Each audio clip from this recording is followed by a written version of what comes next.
என்னை பின்பற்றி வா. You follow me. என்னை பின்பற்றி. You follow me. ஜபத்தை கேட்கும் எங்கள் தேவா, கிருபை பெரிதல்லோ. நேரத்திலும் என்னோடு கூட யோவான் எழுதின சுவிசேஷம் 1ஆம் அதிகாரம் 1 வசனத்தையும் 4வது வசனத்தையும் நான் உங்களுக்காய் வாசிக்கின்றேன். ஆதியிலே வார்த்தை இருந்தது, அந்த வார்த்தை தேவனிடத்தில் இருந்தது, அந்த வார்த்தை தேவனாய் இருந்தது. 14வது வசனத்தை வாசிக்கிறேன். அந்த வார்த்தை மாம்சமாகி கிருபையினாலும் சத்தியத்தினாலும் நிறைந்தவராய் நமக்குள்ளே வாசம் பண்ணினார். அவருடைய மகிமையை கண்டோம், அது பிதாவிற்கு ஒரே பேரானவருடைய மகிமைக்கு ஏற்ற மகிமையாகவே இருந்தது. நாம் ஜெபிப்போம். பரிசுத்தமுள்ள நல்ல பிதாவே, உமக்கு ஸ்தோத்திரம். இந்த நாளுக்காய் உமக்கு நன்றி செலுத்துகின்றோம். இந்த நாளிலும் வாசிக்கப்பட்ட இந்த வேத வசனத்தினுடைய பகுதியை உம்முடைய கரத்திலே நாங்கள் ஒப்பு கொடுக்கிறோம். தேவரீர், இந்த வேத வசனத்தினுடைய பகுதியை நீர் எங்களோடு கூட இந்த நாட்களிலே பேசி வருகிறீர். இயேசு என்கின்ற ஒரு தலைப்பின் கீழாக இயேசு கிறிஸ்துவை பற்றி நாங்கள் தியானிக்கும்படியாய், இயேசு கிறிஸ்துவை ஆராதிக்கிற கிறிஸ்துவின் சரீரமாய் இருக்கிற சபைக்குள்ளே நாங்கள் வந்திருக்கிறோம். தேவரீர், இந்த நாளிலும் உம்முடைய நாமத்தினுடைய மகத்துவத்தை பற்றின காரியங்களை நீர் எங்களோடு கூட பேசுவீராக. அந்த வார்த்தை மாம்சமாகி என்று சொல்லப்பட்டிருக்கிறதே, இயேசுவாகிய அந்த வார்த்தையை இந்த நாளிலும் நாங்கள் தியானிக்க எங்களுக்கு கிருபை செய்யும். உம்முடைய வார்த்தையிலே உண்டான ஒரு ஜீவன் இந்த வசனத்தை கேட்கிற ஒவ்வொருவருக்குள்ளும் புறப்பட்டு வருவதாக, ஒவ்வொருவருக்குள்ளும் கிரியை செய்வதாக, ஒவ்வொருவருக்குள்ளும் இந்த வசனத்தினுடைய பலன் விளங்குவதாக என்று உம்முடைய கரத்தில் ஒப்பு கொடுக்கிறேன். கிருபை செய்யும், காத்துக்கொள்ளும். இயேசுவின் நாமத்தில் பிதாவே, ஆமேன். கர்த்தருடைய நாமம் மகிமைப்படுவதாக. நாம் இயேசு கிறிஸ்து என்கின்ற ஒரு தலைப்பின் கீழாய் இந்த நாட்களிலே நாம் கவனித்து வருகின்றோம். இயேசு கிறிஸ்து என்று சொல்லும் பொழுது அவர் வார்த்தையாய் இருந்தவர், அவரே தேவனாய் இருந்தவர், இந்த உலகத்திற்கு மாம்சமாய் வந்தார் என்று சொல்லி நாம் யோவான் எழுதின சுவிசேஷம் 1ஆம் அதிகாரத்திலே நாம் வாசித்தோம். இயேசு வார்த்தையாய் இருக்கிறவர் என்கின்ற தலைப்பிலே, அல்லது வார்த்தையாகிய இயேசு என்கின்ற ஒரு தலைப்பிலே நாம் கவனித்து வருகிறோம். அதிலே நான் ஒரு 3 காரியங்களை நான் உங்களுக்கு சொன்னேன். இயேசு நமக்கு ஜீவ வார்த்தையாய் இருக்கிறார். He is the living word. 2வது, இயேசு கிறிஸ்து நமக்கு ஒரு ஜெயத்தின் வார்த்தையாய் இருக்கிறார். He is the lifting word. 3வதாக, இயேசு நம்மை ஜாக்கிரதைக்குரிய ஒரு வார்த்தையாய், நமக்கு ஜாக்கிரதைக்குரிய ஒரு வார்த்தையாய் இருக்கிறார். He is a loyal word. நாம் கடந்த நாட்களிலே நாம் கவனித்ததை சற்று உங்களுக்கு ஞாபகப்படுத்தும்படியாய் நான் சொல்லுகிறேன். இயேசு ஜீவ வார்த்தை என்று சொல்லும் பொழுது அந்த வார்த்தைக்குள்ளே ஜீவன் இருந்தது. அந்த ஜீவன் எப்படிப்பட்டது என்று சொன்னால், ஏதோ ஒரு எழுத்திலே புத்தகத்தில் எழுதி இருக்கிறதை வாசித்துவிட்டு வாசிக்கிற ஒரு வார்த்தையாய் மாத்திரம் அல்லாதபடிக்கு அது ஜீவ வார்த்தையாய் இருந்தது. இந்த ஜீவ வார்த்தை எப்படிப்பட்டது என்றால், நமக்குள்ளே அனுபவமாய் இருக்கிற ஒரு வார்த்தை, அதே நேரத்தில் ஜீவ வார்த்தை நமக்குள்ளே அதிசயத்தை செய்கிற ஒரு வார்த்தையாய் இருந்தது என்று சொல்லி கடந்த நாட்களிலே நாம் கவனித்தோம். 2வது குறிப்பாக கடந்த வாரங்களிலே நாம் ஜெயத்தின் வார்த்தை என்று சொல்லும் பொழுது கர்த்தருடைய வார்த்தை எப்படி அப்போஸ்தலர் நடவடிக்கைகளிலே மேற்கொண்டது என்று முடிகிறதோ, 19ஆம் அதிகாரம் 19வது வசனத்தின்படியாய் நீங்கள் அப்போஸ்தலரிலே ஒவ்வொரு படியாய் வாசிக்கும் பொழுது வசனம் விருத்தி அடைந்தது, வசனம் வளர்ந்து பெருகிற்று, வசனம் பிரசித்தமாயிற்று என்று வருகிறவைகள். நீங்கள் 19ஆம் அதிகாரத்தின் 19வது வசனத்தை வாசிப்பீர்களா, வசனம் மேற்கொண்டது என்ற வார்த்தை வருகிறது. அப்படியானால் எப்படி கர்த்தருடைய வார்த்தையாகிய இயேசு கிறிஸ்து ஒரு மரணத்தை ஜெயமாய் மாற்றினாரோ, அதே வசனம், அதே வார்த்தையானது அப்போஸ்தலருடைய காலங்களிலே மேற்கொண்டது. எதை மேற்கொண்டது என்று சொன்னால், பரிசேயரை, சதுசேயரை, ஏரோதியர்களை, ரோம அரசாங்கத்தை, மந்திரவாதிகளை, மாந்தரீகம் செய்கிறவர்களை, இப்படிப்பட்ட ஒவ்வொருவரையும் எப்படி மேற்கொண்டது என்பதை குறித்து நாம் கவனித்தது மாத்திரமல்ல, இந்த மேற்கொள்ளுகிற வார்த்தை நமக்குள்ளே ஒரு மேற்கொள்ளுதலை உண்டாக்க வேண்டுமானால் 2 முக்கியமான காரியங்கள் நமக்கு வேண்டும் என்று நான் ஆரம்பித்தேன். அதில் முதலாவதாக, நீங்கள் இந்த மேற்கொள்ளுகிற வார்த்தை என்று சொல்லப்படுகிற வார்த்தையினாலே பிறக்கிறவர்களாய் இருப்பீர்களானால், வார்த்தையினாலே நீங்கள் பிறந்தவர்களாய் இருப்பீர்களானால் பேதுரு சொல்லும் பொழுது தம்முடைய வசனத்தினாலே நம்மை ஜெனிப்பித்தார் என்று சொல்லப்படுகிறது. அப்படியானால் நம்முடைய ரட்சிப்பு, நாம் தேவனை பின்பற்றுகிறது, இவைகள் எல்லாம் தேவனுடைய வார்த்தையினுடைய அடிப்படையில் பிறக்கும் என்று சொன்னால் நிச்சயமாய் அந்த வார்த்தையினுடைய ஜெயம் நமக்குள்ளே இருக்கும். அல்லேலூயா, அல்லேலூயா. அதே நேரத்தில் இன்னொரு காரியத்தையும் நான் ஆரம்பித்தேன், அதை இந்த நாளிலே நாம் முடிக்கலாம். இரண்டாவது குறிப்பினுடைய இரண்டாவது பகுதியை நான் உங்களுக்கு சொல்லுகிறேன். நம்முடைய ஜெயத்தின் வார்த்தை என்று சொல்லப்படுவது நமக்குள்ளே ஒரு ஜெயத்தை கொடுக்கும் என்று சொன்னால், முதலாவது நாம் வார்த்தையினால் பிறக்கிறவர்களாய் இருக்க வேண்டும். இரண்டாவது, நாம் வார்த்தையின்படி பிரித்தெடுக்கப்பட்ட ஒரு வாழ்க்கையை நாம் வாழ வேண்டும். கர்த்தருடைய நாமம் மகிமைப்படுவதாக. இன்றைக்கு அநேக தங்களுடைய வாழ்க்கையிலே ஒரு ஜெயத்தை கேட்கிறார்கள்.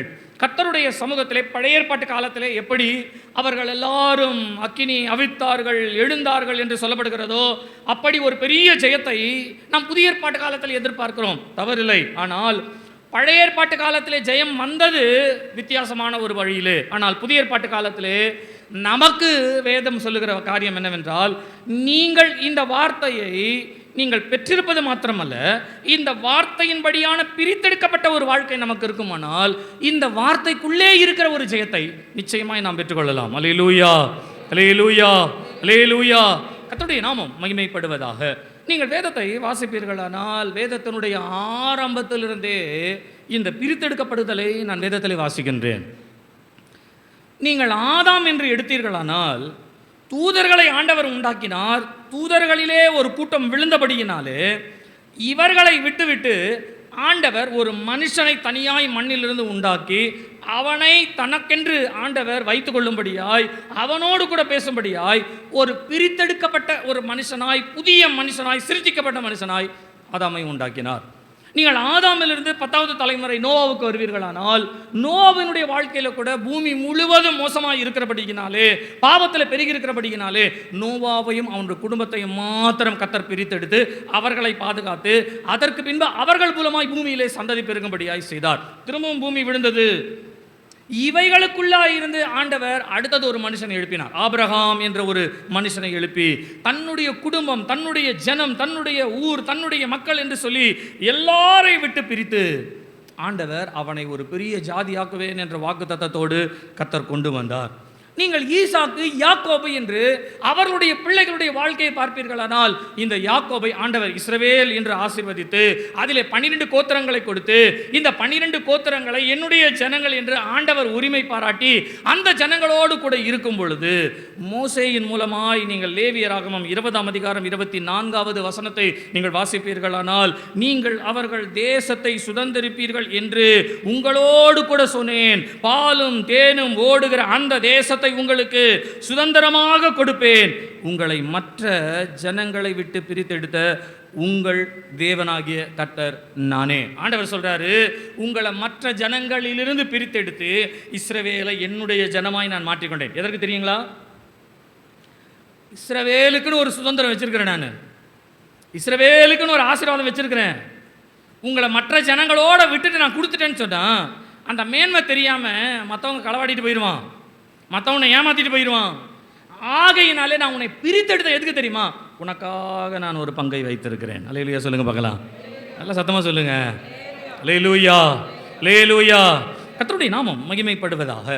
நீங்கள் இந்த இஸ்ரவேல் ஜனங்களுடைய பிரித்தெடுத்தலை பற்றி நீங்கள் லேவியராகமம் இதே 20ஆம் அதிகாரம் 26வது வசனத்தில் வாசிக்கும் பொழுது, கர்த்தராகிய நான் பரிசுத்தராய் இருக்கிறபடியினாலே நீங்களும் எனக்கேற்ற பரிசுத்தவான்களாய் இருப்பீர்களாக, நீங்கள் என்னுடையவர்களாய் இருக்கும்படி உங்களை மற்ற ஜனங்களிலிருந்து பிரித்தெடுத்தேன். ஆண்டவர் சொல்றாரு, நான் பிரித்தெடுத்தேன்ப்பா. ஏன் அப்படின்னா, உனக்கு நான் ஒரு சுதந்திரம் என் இருதயத்தில் உனக்குன்னு ஒன்று வச்சிருக்கிறேன். அப்போ அவர்களுக்குன்னு ஒரு பங்கை தகப்பனுடைய இருதயத்திலே தகப்பன் வைத்திருக்கிறார். இந்த பங்கை நீ யாரும் எடுத்துக்கொள்ளக்கூடாது, யாருக்கும் இதை நான் கொடுக்கக்கூடாது, உனக்கு தான் கொடுக்கணும் அப்படின்னு சொல்லி ஆண்டவர் நமக்கு கொடுக்கறதுக்காகவே இந்த உலகத்துல நம்மளை பிரிச்சுட்டார். ஒரு அல்லேலூயா சொல்லுங்க.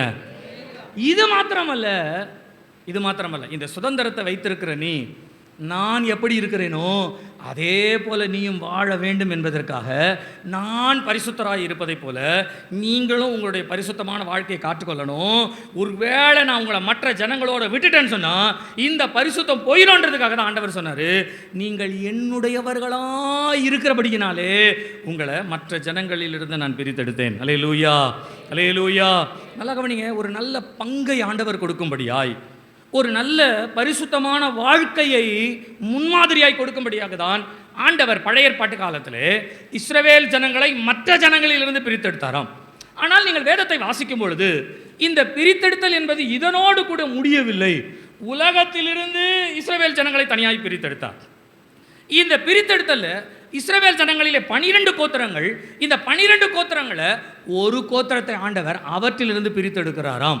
நீங்கள் என்னாகமம் 8ஆம் அதிகாரம் 6வது வசனத்தை வாசிப்பீர்களானால், நீ இஸ்ரவேல் சந்ததியில் நின்று லேவியரை பிரித்தெடுத்துரு அப்படின்னு சொல்றார். பிரித்தெடுத்துரு ஏன் அப்படின்னு சொன்னா, அவர்கள் எனக்கு ஆசாரிய ஊழியத்தை செய்வார்கள் என்று சொல்லி உபாகமம் 10ஆம் அதிகாரம் 8வது வசனத்திலே இந்த லேவியர்களுக்கு கொடுக்கப்படுகிற ஊழியத்தை பற்றி ஆண்டவர் சொல்லுகிறார். கர்த்தருடைய பெட்டியை அவர்கள் சுமக்கவும், கர்த்தருடைய சந்நிதியிலே நிற்கவும், அவர்கள் ஆராதனை செய்வதற்கும், என்னுடைய நாமத்தை கொண்டு மற்றவர்களை ஆசீர்வதிப்பதற்கும் கர்த்தர் லேவியின் கோத்திரத்தை பிரித்தெடுத்தார் என்று சொல்லப்படுகிறது. உலகத்திலிருந்து பிரித்தெடுத்தார் இஸ்ரவேலரை, இஸ்ரவேலுக்குள்ளிருந்து லேவியை தனியாக பிரித்தெடுத்தார். இந்த லேவியை தனியாக பிரித்தெடுத்து இல்லாமல் லேவியினுடைய கோத்திரத்துக்கு உள்ள இருக்கிற ஆரோன் குடும்பத்தை தனியாக எடுக்கிறார்.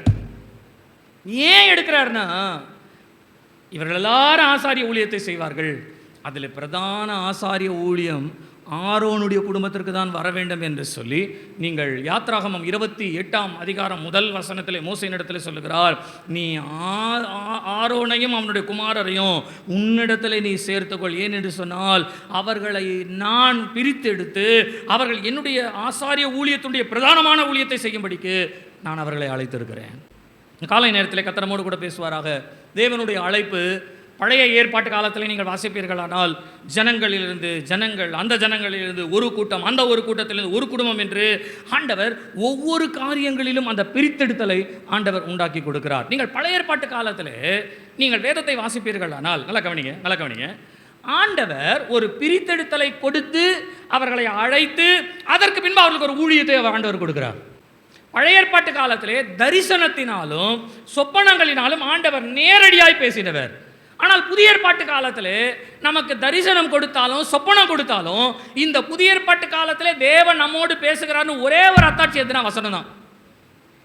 நீங்கள் சொப்பனம் கண்டாலும் தரிசனம் கண்டாலும் நீங்கள் வசனத்தை வாசிங்கன்னா உங்கள் சொப்பனத்துக்கு தரிசனத்துக்கு ஏற்ற ஒரு வார்த்தை உள்ள நுழையும். இந்த வசனத்தை சரியாய் புரிந்து கொள்ளுகின்ற ஒரு புரிந்து கொள்ளுதலை தான் இந்த காலை நேரத்தில் உணர்த்துதல் என்கின்ற ஒரு வார்த்தையோடு நான் உங்களுக்கு சொல்லுகிறேன். கவனிங்க, கர்த்தருடைய நாமம் மகிமைப்படுவதாக.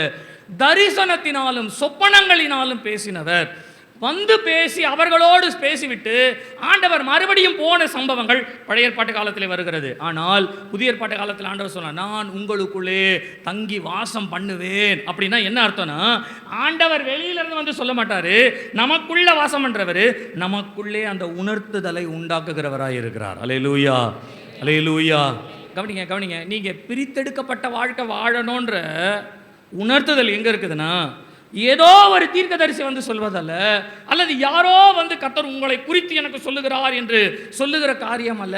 நான் சொல்லுகிறேன், நீங்கள் தரிசனம் பார்த்திருந்தாலும் நீங்கள் சொப்பனங்களை கவனித்திருந்தாலும் உங்களுக்குள்ளே ஏதோ ஒரு தேவனுடைய சாயலானது உங்களுக்குள்ளே உணர்த்துகிறதாய் அறிவுறுத்துகிறதாய் இருக்கிறது. இதை தான் அப்போஸ்தலனாகிய பவுல் 1 கொரிந்தியர் 12ஆம் அதிகாரம் 8வது வசனத்திலே இப்படியாய் அவர் சொல்லுகிறார், எப்படியெனில் ஒருவனுக்கு ஆவியினாலே ஞானத்தை போதிக்கும் வசனம் வேறு ஒருவனுக்கு அதே ஆவியினாலேயே அறிவை உணர்த்தும் வசனத்தையும் ஆண்டவர் கொடுக்கிறார். அப்படின்னா நம்ம எந்த காரியத்திற்காக அழைக்கப்பட்டிருக்கிறோமோ, எதை செய்ய வேண்டும் என்று தேவன் விரும்புகிறாரோ அந்த அறிவுறுத்துதலை வேதம் என்ன சொல்லுகிறதுனா, நமக்கு மெதுவா நமக்குள்ளே இருக்கிற ஆவியானவர் அந்த ஆவியினாலே நமக்கு அதை அறிவுறுத்துகிறார் ஒரு வசனத்தின் மூலமாய். காலை நேரத்திலே கர்த்தர் நம்மோடு கூட பேசுவாராக.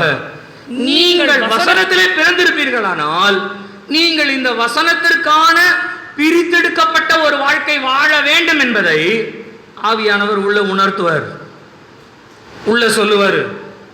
ஆனால் சில நேரங்களிலே மனுஷனுடைய இருதயம் அதை புரிந்து கொள்வதில்லை. மனுஷனுடைய இருதயம் அதை அறிந்து கொள்வதில்லை. மனுஷனுடைய இருதயம் இதுதான் ஆண்டவர் எனக்காய் வைத்திருக்கிறார் என்று சொல்லத்தக்கதாய் அதை சரியாய் விளங்கிக் கொள்ள முடியாமல் இருக்கலாம். நான் உங்களுக்கு ஒரு நல்ல உதாரணத்தோடு இந்த செய்தியினுடைய ஆரம்பத்திற்குள்ளே நான் போகிறேனே. நல்ல ஒரு உதாரணத்தோடு, நீங்க வேதத்தில் யோவான் ஸ்நானனை பற்றி நீங்கள் வாசிக்கிறீர்கள். யோவான் ஸ்நானனை பற்றி உங்களுக்கு என்னென்ன தெரியுமோ அவைகள் எல்லாம் வேத வசனத்தில் ரொம்ப அழகாய் சொல்லப்பட்டிருக்கிறது. யோவான் ஸ்நானன் ஒரு ஆசாரிய குடும்பத்தில் பிறந்தவர், ஆசாரிய ஊழியத்திற்காக அழைக்கப்பட்டவர், ஆசாரியனாய் இருக்க வேண்டிய ஒரு மனுஷன். தேவனுடைய வார்த்தையை கேட்டு தேவனுடைய வார்த்தையின்படி தீர்க்கதரிசியாய் வந்து தீர்க்க தரிசன ஊழியம் செய்தவரும் தன்னுடைய குடும்பத்தோடு செய்யவில்லை. அவர் வனாந்தரத்திலே இருந்தார் என்று சொல்லப்படுகிறது. ஒட்டக மயிர் உடையை தரித்துக் கொண்டவராய் இருந்தார். அவர் காட்டு தேனையும் அவர் வெட்டுக்கிளியும் சாப்பிடுகிறவராய் இருந்தார். மனிதர்களோடு சஞ்சரிக்கிறவராய் இராதபடிக்கு தேவ ஆவியானவர் அவர் தனித்து வாசம் பண்ணும்படியாய் ஒரு தனிப்பட்ட பிரித்தெடுக்கப்பட்ட வாழ்க்கைக்கு கொண்டு போயிட்டார். சரிங்களா? இப்ப யோவான் ஸ்நானனுடைய வாழ்க்கையே நமக்கு பிரித்தெடுக்கப்பட்ட வாழ்க்கை. அவர் போட்டிருந்த உடை, அவர் சாப்பிடுற சாப்பாடு, அவர் இருந்த இடம், அவர் பேசின வார்த்தைகள், தேவ ராஜ்யத்தை பற்றி சொன்ன காரியங்கள், அவர் கொடுத்த ஞானஸ்தானம், these are all unforgettable. இதை மறக்கவே முடியாது, மறுக்கவே முடியாத ஒன்று. இயேசுவே சொல்றாரு, ஸ்திரீகளிலே பிறந்தவர்களிலே யோவான் ஸ்நானனை பார்க்கிலும் பெரியவன் ஒருவனும் இல்லை. அப்போ ஒரு உன்னதமான ஒரு சாட்சி பெற்றவர். நீங்க நல்லா கவனிங்க, ஊழியங்களிலே இன்றைக்கு கூட சொல்ற ஊழியக்காரர்கள் என்று கூடி வருவிலே யோவான் ஸ்நானனை பற்றி பேசினாலே ஒரு டர்ன் வந்துடும் எல்லாருக்குமே. ஏனென்றால் அவருடைய வாழ்க்கை மறுக்க முடியாத சில உண்மைகளை உடையது. நான் யோசித்து பார்த்தேன், யோவான் ஸ்நானனுடைய வாழ்க்கையில ஜனங்கள் எல்லாரும் வந்து ஞானஸ்நானம் பெற்றார்களாம். சரிங்களா? யார் யார் பெற்றாங்க அப்படின்னு சொன்னா பரிசேயரும் சதுசேயரும் கூட ஞானஸ்நானம் வந்து பெற்றுக்கொள்ளலாம். அந்த அளவுக்கு போயிடுச்சு. பரிசேயரும் சதுசேயரும் வந்து ஞானஸ்நானம் எடுக்கிற அளவிற்கு யோவான் ஸ்நானனுக்குள்ளே தேவனுடைய ஆவியானவர் கிரியை செய்கிறார். ஆனா நீங்க வேதத்துல வாசித்து பாருங்க, யோவான் ஸ்நானன் ஒரு அற்புதத்தை கூட வேதத்துல செய்யல. ஏதாயிலும் ஒரு அற்புதம் அவர் செய்திருக்கிற மாதிரி நீங்க வேதத்துல வாசிச்சிருந்தீங்கன்னா, நான் சொல்றேன், ஏதாவது புத்தகத்துல வாசிச்சிருப்பீங்க, பைபிள் இருக்காது. ஒரு அற்புதத்தையும் செய்யாதவர், ஒரு கூட்டத்தையும் கூட்டுவதற்காக பிரயாசப்படாதவர், ஒரு காரியத்திலும் தன்னுடைய மேன்மை என்று காட்டுவதற்கு ஒன்றுமே இல்லாதவர், இன்னைக்கு கார் வாங்கி பங்களா வாங்கி அப்படியே ட்ரெஸ் எல்லாம் பல பல பல பல பல பல போட்டு போனாதான் இன்னைக்கு ஊழியமே நல்லா இருக்குதுன்றாங்க. ஆனா யோவான் ஸ்நானன் ஊழியத்தை பார்த்தீங்கன்னா ஒண்ணுமே இல்லை. ஆனால் அவருடைய ஊழியத்தில் ஒரு பெரிய சக்சஸ் இன்றைக்கு வரைக்கும் இருக்கிறது. இன்றைக்கும் யோவான் ஸ்நானன் எரிந்து பிரகாசிக்கிற ஒரு விளக்காக இருக்கிறார். அதிலே நாமும் யோவான் ஸ்நானன் சொல்லி சொல்லி நாமும் அதிலே களி கூறுகிறவர்களாக இருக்கிறோம். ஆனா இப்படிப்பட்ட ஒரு பெரிய வாழ்க்கையை, ஒரு ஜெயமான வாழ்க்கையை யோவான் எப்படி பெற்றார் என்று சொன்னால், நீங்கள் என்னோடு கூட யோவான் எழுதின சுவிசேஷம் 1ஆம் அதிகாரம் 19வது வசனத்திலிருந்து 29வது வசனம் வரையிலும் நீங்கள் வாசிப்பீர்களானால், நீங்கள் யோவானை பற்றின சில சம்பவங்கள் அந்த 1ஆம் அதிகாரத்திலே இங்கும் அங்குமாக உங்களுக்கு நிறைய இடங்களிலே சொல்லப்பட்டிருக்கிறது. அதிலே ஒரு சம்பவம் இப்படியாய் சொல்லப்படுகின்றது. என்ன இந்த ஒரு சம்பவம் என்று சொன்னால், யோவான் இடத்திலே யூதர்கள் ஆசாரியர்களையும் லேவியர்களையும் அனுப்புகிறார்கள். அனுப்பி கேட்கிறார்கள், நீர் யார் என்பதை எங்களுக்கு தெரியப்படுத்த வேண்டும். நீர் யார் என்பது என்று சொன்னால் அவர்கள் கேட்கிறார், நீர் கிறிஸ்துவா? யோவான் இல்லை என்று சொல்லுகிறார். நீர் எலியாவா? யோவான் இல்லை என்று சொல்லுகிறார். நீர் பூர்வ காலங்களிலே எழும்பின தீர்க்கதரிசிகளைப் போல ஒரு தீர்க்கதரிசியா? யோவான் இல்லை என்று சொல்லுகிறார். அப்போ யாருமே இல்லைன்னா நீ யாருப்பா? நீ யாரு? இப்போ நம்மளை வந்து கேட்குறாங்க, நீ யார் அப்படின்னு கேட்டால் நம்ம என்ன சொல்லுவோம்? இன்னாருடைய மகன், இந்த இடத்துல இருக்கிறேன், இந்த வீட்டில் இருக்கிறேன், அப்படி தான் நம்ம சொல்லுவோம். இப்போ யோவானை கேட்குறாங்க, நீர் யார் அப்படின்னு கேட்கும் பொழுது நல்லா கவனிங்க, பரிசுத்த ஆவியினாலே அனுப்பப்பட்ட ஒரு மனுஷன் இருந்தான் என்று ஆரம்பிக்கிற அந்த யோவானுடைய சுவிசேஷத்தில் நீங்கள் 1ஆம் அதிகாரம் 23வது வசனத்தை நீங்கள் வாசிப்பீர்களானால், அதற்கு அவன் வாசிங்க. கர்த்தருக்கு வழியை செவ்வை பண்ணுங்கள் என்று கர்த்தருக்கு வழியை செவ்வை பண்ணுங்கள் என்று ஏசாயா தீர்க்கதரிசி சொன்னபடியே ஏசாயா தீர்க்கதரிசி சொன்னபடியே நான் வனாந்தரத்திலே கூப்பிடுகிறவனுடைய சத்தமா இருக்கிறேன். நீங்க நல்லா கவனிச்சு பாருங்களேன். யோவானை பார்த்து கேட்குறாங்க, நீ யார் என்று கேட்கிறார்கள். நீ யார் என்று கேட்பதற்கு இப்போ என்னைய பார்த்து ஒருத்தர் கேட்குறாங்க, நீங்கள் யார், இந்த மாதிரி ட்ரெஸ் பண்ணியிருக்கீங்க. நான் உடனே சொன்னால் ஒரு பாஸ்டர், சரிங்களா, நான் ஒரு தகப்பன் 2 பிள்ளைகளுக்கு, நான் ஒரு போதகர், ஒரு சபைக்கு நான் போதகர். இதெல்லாம் ஜென்ரலாக நம்ம பேசுறது, ஜென்ரலாக நம்ம சொல்கிறது. ஆனால் தனிப்பட்ட வாழ்க்கையிலே தேவன் யோவானை அனுப்பினதனுடைய நோக்கம் என்ன என்பதை யோவானுக்குள்ளே இருக்கிற ஆவியானவர், அவன் சிறிய குழந்தையாய் இருக்கும் பொழுதே, தாயின் வயிற்றில் இருக்கும் பொழுதே அவன் அபிஷேகம் பண்ணப்பட்டவர் என்று வேதம் சொல்லுகிறது. பரிசுத்த ஆவியினாலே நிரப்பின இந்த பரிசுத்த ஆவியானவர் யோவானுக்குள்ளே இருந்து செய்த காரியம் என்ன அப்படின்னா, முதலாவது தெரிந்து கொள்ளுங்க, நீ யாரு அப்படின்றத அவர் கற்றுக் கொடுத்தாராம்.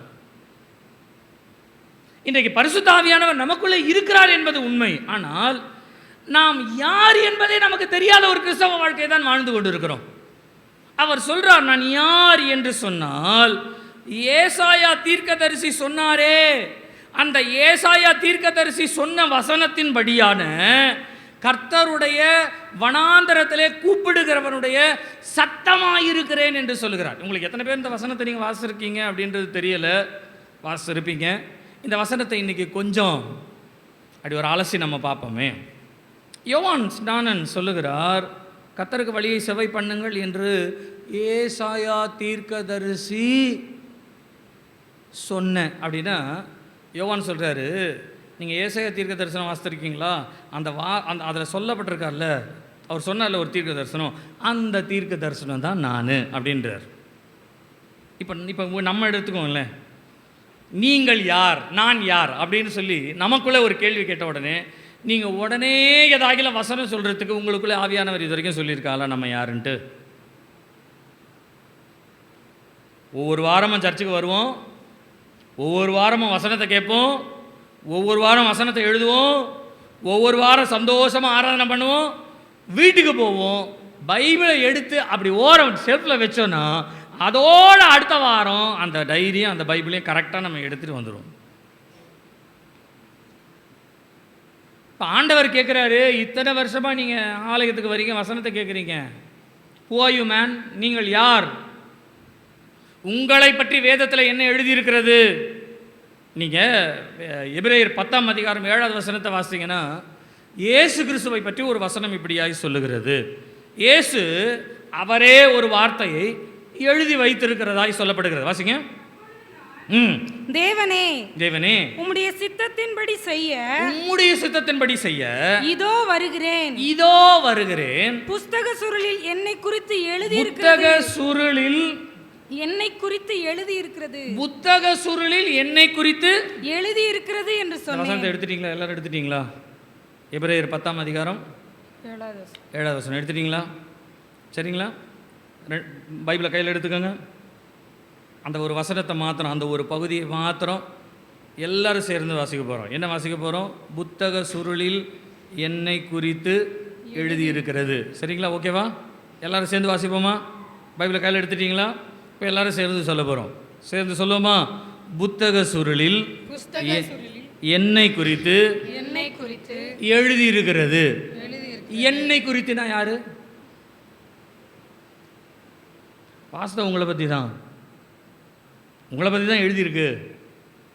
புத்தக சுருளில் என்னை குறித்து அப்படின்னு சொன்னால் யாரோ ஒருத்தர் சொல்கிறதுன்னு இல்லை, என்னை குறித்து எழுதியிருக்கு.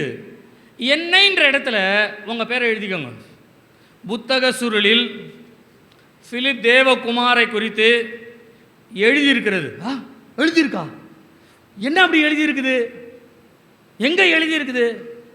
அப்படி என்ன எழுதியிருக்கு? இது வரைக்கும் எனக்கு தெரியலையே அப்படின்னு சொன்னால், இது வரைக்கும் வேதத்தை வாசிக்கிட்டே இருக்கிறோமே ஒழிய உள்ளே இருக்கிற பரிசுத்த ஆவியானுடைய துணையோடு வேதத்தை வாசிக்கிறது இல்லை. துணையோடு வாசிங்கன்னா உங்களை குறித்து எழுதி இருக்கிறதை வேதம் உங்களுக்கு அடையாளம் சொல்லும். அல்லேலூயா, அல்லேலூயா, அல்லேலூயா. கர்த்தருடைய நாமம் மகிமைப்படுவதாக. நம்மை குறித்து வேதத்திலே எழுதப்பட்டிருக்கிறது. இந்த எழுதப்பட்டிருக்கிற தேவனுடைய சித்தத்தையும் தேவனுடைய திட்டத்தையும் நமக்குள்ளே இருக்கிற ஆவியானவர் வேதத்தை வாசிக்க வாசிக்க நம்மை பற்றி என்ன எழுதியிருக்கிறது என்பதை அவர் நமக்கு போதிப்பார். நான் உங்களுக்கு ஒரு உதாரணத்திற்காக சொல்லுகிறேன். கர்த்தருடைய நாமத்தின் நிமித்தமாய் நான் ஒரு சாட்சியாகவே நான் அதை சொல்லுகிறேன். எனக்கு இந்த ஊழிய பாதையிலே நான் வர வேண்டும் என்று சிறு வயதிலிருந்தே நான் சபையிலே வளர்ந்தவன் தான். ஆனால் ஒரு காலகட்டம் என்னுடைய படிப்பை நான் முடிக்கும் பொழுது நான் பஸ் ஸ்டாப்பில் வந்து கடைசி எக்ஸாம் எழுதி முடிச்சுட்டு பஸ் ஸ்டாப்பில் வந்து நிற்கும் பொழுது ஆண்டவர் என்னோட கூட பேசுகிறார். சரியாய் 1999 வருஷம் ஜூலை மாதம் எக்ஸாம் எழுதி முடிச்சுட்டு நான் பஸ் ஸ்டாண்டில் வந்து நிற்கிறேன். ஆண்டவர் பேசுகிறாரு, என்னோடய ஊழியத்தை நீ செய்ய வேண்டும். அப்போ நான் ஆண்டவரோடு அதற்குள்ளேயே நான் பஸ்ஸில் ஏறுறேன், உட்காடுறேன், டிக்கெட் வாங்குகிறேன், இதெல்லாம் அப்படியே நடந்துகிட்டே இருக்குது. ஆனால் எனக்குள்ளே ஆண்டவருடைய வார்த்தை சொல்லிகிட்டே இருக்குது. நான் உன்னை 10வது படிக்கும் பொழுது அழைத்தேன், நீ படிக்கணும்னு சொன்ன விட்டுட்டேன். 12வது முடித்த, இல்லை ஆண்டவரே நான் இன்னும் படிக்கணும்னு என்கிட்ட கேட்ட, இப்போ நான் இந்த படிப்பையே நீ முடிச்சுட்ட, இனிமேல் நீ ஊழியம் செய்யணும் அப்படின்னும் பொழுது நான் அந்த ஊழிய காரியங்களை குறித்து ஆண்டவரோடு பேசிக்கொண்டே என்னுடைய இருதயத்திலே வருகிறேன். வீட்டுக்கு வந்து ஊழியம் செய்யணுன்ற நான் ஒரு உறுதிப்படுத்திட்டேன். உறுதிப்படுத்தும் பொழுது என்னுடைய வேதாகமத்தினுடைய எப்பொழுதும் வாசிக்கிற பகுதிகளை நான் வாசித்து கொண்டு வந்தேன். அப்போ நான் ஆண்டவர்கிட்ட கேட்டுட்டேன், ஆண்டவர் ஊழியம் செய்யணும்னு சொல்கிறீங்க, என்ன ஊழியம் செய்கிறதுன்னு எனக்கு தெரியலையே, எப்படி ஊழியம் செய்கிறதுன்னு தெரியல, எங்கே போய் ஊழியம் செய்கிறதுன்னு தெரியல, யாருக்கிட்ட ஊழியம் செய்கிறதுன்னு தெரியல, எந்த ஊழியத்தை செய்யணும்னு தெரியல, எந்த ஸ்தாபனம் எந்த ஊழியக்காரங்கிட்ட போய் ஊழியம் செய்யணும்னு தெரியல, எந்த ஊழியனே எனக்கு புரியாத அளவிற்கு நான் இருக்கிறேன், எனக்கு இதை எப்படி நான் வந்து புரிஞ்சுக்கிறதுன்னு தெரியல அப்படின்னு என்னுடைய மனசுக்குள்ளேயே ஒரு காரியத்தை பேசிக்கொண்டே நான் வேதத்தை வாசிக்கிறேன். அப்படி வேதத்தை வாசிட்டே இருக்கும் பொழுது ரெகுலர் பைபிள் ரீடிங் நான் வாசிட்டு இருக்கும் பொழுது நான் யூஸ்வலாக இங்கிலீஷ் பைபிளும் தமிழ் பைபிளும் வச்சு வாசிக்கிற பழக்கம் எனக்கு உண்டு. அப்போ நான் இங்கிலீஷ் பைபிள் வச்சு வாசிப்பேன். எனக்கு ஏதாவது புரியலைன்னா தமிழ் பைபிளில் வாசிப்பேன். நான் அப்போ தமிழ் பைபிளை வாசிட்டே வந்தேன். ஆண்டவரே நான் எங்கே போகிறது அப்படின்னா எனக்கு 2 சாமுவேலினுடைய 2ஆம் அதிகாரம் முதல் வசனத்தை நான் வாசிக்கும் பொழுது கர்த்தர் என்னோடு பேசின மாதிரி இருந்தது. அந்த 2 சாமுவேல் 2ஆம் அதிகாரம் முதல் வசனத்தை வாசிப்போமானால் வாசிங்க. தாவீது கர்த்தரை நோக்கி நான் யூதாவின் பட்டணங்கள் ஒன்றிலே போய் இருக்கலாமா என்று விசாரித்தார். தாவீது வந்து ஆண்டவர்கிட்ட கேட்கறது அப்படியே நான் கேட்கிற மாதிரி இருந்தது. ஆண்டவரே நான் ஊழியம் செய்ய போகலாமா அப்படின்ற மாதிரி இருந்தது அது. அப்ப ஆண்டவர் சொல்றாரு போ அப்படின்றார். போ அப்படின்னு சொன்ன உடனே அடுத்தது தாவீது கேட்கிறாரு. அதற்கு கர்த்தர் போ என்றார். எவ்விடத்திற்கு போகலாம் என்று தாவீது கேட்டதற்கு அவர் எப்ரோனுக்கு போ என்றார். இந்த வசனம் தாவீது ஆண்டவர் கிட்ட பேசின அந்த காலத்துல பேசின வசனம். இப்ப நான் ஊழியத்துக்கு வரணும்னு ஆண்டவர் இடத்துல கேட்கும் பொழுது எனக்கு ஒரே குழப்பமா இருந்தது. எந்த ஊழியம், எங்க போறது, என்ன செய்யறது. இந்த வசனங்களை ரெகுலர் ரீடிங்கில் நான் வாசிட்டு இருக்கும் பொழுது தாவீது ஆண்டவர்கிட்ட கேட்குற வார்த்தை அப்படியே நான் கேட்குற மாதிரி இருந்தது. ஆண்டவரே நான் ஊழியத்திற்கு வரலாமா? வரலாம் போ அப்படின்றார் ஆண்டவர். போகலாமா போ அப்படின்றது எனக்கு எப்படி இருந்ததுன்னா வரலாமா வரலாம். அப்போ 2வது தாவீது கேட்குறாரு எவ்விடத்திற்கு நான் போக வேண்டும். இந்த கேள்வி எனக்கு எப்படி இருந்ததுன்னா எந்த இடத்துல போய் ஊழியம் செய்யணும் சொல்லி எந்த இடத்துல போய் செய்யணும். சரி வசனத்தை வாசித்து கொண்டே வருவோம் அப்படின்னு இந்த வசனங்களை நான் தொடர்ந்து வாசித்து கொண்டே வரும் பொழுது நீங்கள் இதே 2 சாமுவேல் 12ஆம் அதிகாரத்தை நீங்கள் வாசிப்பீர்களானால் இந்த 12ஆம் அதிகாரம் 31வது வசனத்தை நீங்கள் வாசிப்பீர்களானால் தாவீதினுடைய வாழ்க்கையிலே நடந்த ஒரு பிரச்சனைக்குரிய ஒரு சம்பவமே அந்த இடத்துல சொல்லப்படுகிறது. இந்த பிரச்சனைக்குரிய சம்பவத்தை நான் வாசித்து கொண்டே வருகிறேன். அதில் 12ஆம் அதிகாரம் 31வது வசனம் வரும் பொழுது ஆவியானவர் திடீர்னு எனக்குள்ளே ஒரு ஸ்டாப் அப்படின்ற மாதிரி நிறுத்திட்டார். வாசிக்க அந்த வசனத்தை. பின்பு அதிலிருந்த ஜனங்களை அவன் வெளியே கொண்டு போய் அவர்களை வாள்களுக்கும் இருப்பு பாறைகளுக்கும் இருப்பு கோடாரிகளுக்கும் உட்படுத்தி அவர்களை செங்கர் சூளையையும் கடக்க பண்ணினான் அப்படின்னு வசனம் வருது. எனக்கு செங்கர் சூளையும் கடக்க பண்ணினான் அப்படின்னா அப்போ ஆண்டவர் வந்து நம்மளை செங்கர் சூளை இருக்கிற இடத்துக்கு போக சொல்கிறாரு அப்படி தானே வரும் மனசில். அப்போ ஏதோ ஒரு இடத்துல செங்கற்சூளை இருக்குது, எங்கேயோ அவங்க செங்கல் அறுக்கிறாங்கன்னு உடனே டக்குனு என் மனசில் சென்னையில் ஒரு இடம் இருக்குது, சூளைமேடுன்னு ஒன்று இருக்குது. ஓ, ஆண்டவர் சூளைமேட்டுக்கு போக சொல்கிறாரோ, சரி இது சூளைமேட்டுக்கு தான் போக சொல்கிறாரா இல்லையான்றத நம்ம திரும்பவும் கன்ஃபார்ம் பண்ணணுன்றதுக்காக கிங் ஜேம்ஸ் வெர்ஷனில் he made them to pass through the bricklin அப்படின்னு வருது. செங்கர் சூளைக்கு இங்கிலீஷில் பிரிக்லின் அப்படின்னு வரும். நான் செங்கர் சூளைன்ட்டார், பிரிக்லின்ட்டார் ஆண்டவர், எந்த இடத்துல இப்போ செங்கர் சூளை இருக்குது, எங்கே பிரிக்லின் இருக்குதுன்னு தெரியலையேன்னு சொல்லி அப்படியே அந்த வசனத்தை யோசிக்கிட்டே எங்கள் வீட்டை அப்படி திரும்பி பார்த்தோன்னே தலைமை சபையினுடைய கேலண்டர் இருந்தது. அந்த கேலண்டரில் தலைமை சபையினுடைய ஒரு அட்ரஸ் இருக்குது. என்ன அப்படின்னு சொன்னால் அப்பாஸ்டலிக் கிறிஸ்டியன் அசம்பிளி 48 பிரிக்லின் ரோடு அப்படின்னு இருக்கு. செங்கர் சூளை சாலை தலைமை சபை இருந்த இடம். எனக்கு அப்படியே ஸ்ட்ரக் ஆயிருச்சு. இவர் கடந்ததுக்கு காரணமே வேற. குடும்பத்தெல்லாம் கூட்டிட்டு ஓடுறாரு, தப்பிச்சு ஓடுற இடம் இது. ஆனால் இந்த இடத்துல செங்கற்சூளைன்ற ஒரு வார்த்தையை கொடுத்து, அந்த செங்கற்சூளை என்பது தலைமை சபை இருக்கிற தெருவினுடைய பெயர். எனக்கு அது வரைக்கும் சண்முகராயன் ஸ்ட்ரீட் தான் தெரியும் நிறைய.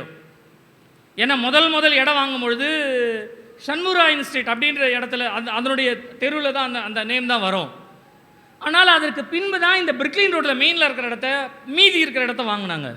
அப்படி வரும்பொழுது 48 பிரிக்லின் ரோடுன்னு அப்படியே ஸ்டக் ஆயிடுச்சு.